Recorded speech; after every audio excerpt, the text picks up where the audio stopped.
Que fai a UCC hoxe neste laboratorio?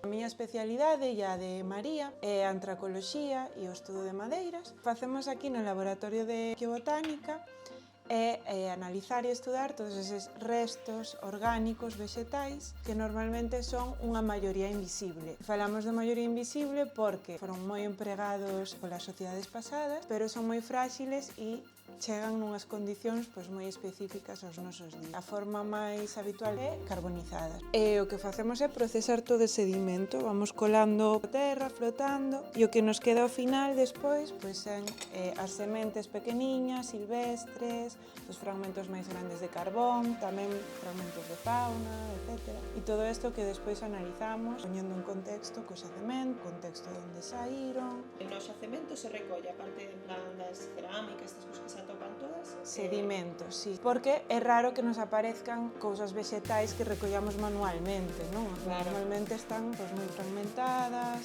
ou son restos moi pequeninos. Entón hai que fazer todo un procesamento dese sedimento e o que nos queda é isto. Cando falas de sedimento é que...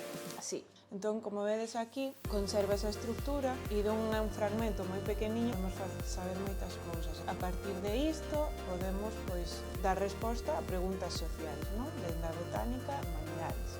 Hai casos excepcionais onde, en sitios moi áridos ou cunhas condicións moi específicas, como as covas, se pode conservar a madeira non carbonizada. Isto ven de Granada, de Cueva de los Murciélagos, e tamén nos estamos estudando, revisando, porque nos dá toda unha serie de información. Desta cova sí que é moi coñecida, é un dos xacementos máis importantes da península, ten cronoloxías neolíticas que se conservan restos orgánicos moi importantes, como unha sandalia de esparto, cestería, que é algo moi excepcional, pero isto, claro, é algo moi increíble, non se ocurrir. E aquí temos a nevera, unha cámara frigorífica, onde están todas as mostras ou obxetos que se recuperan, como vos contaba, neses contextos húmidos e teñen que seguir nas mesmas condicións porque senón proliferan os microorganismos e se deterioran.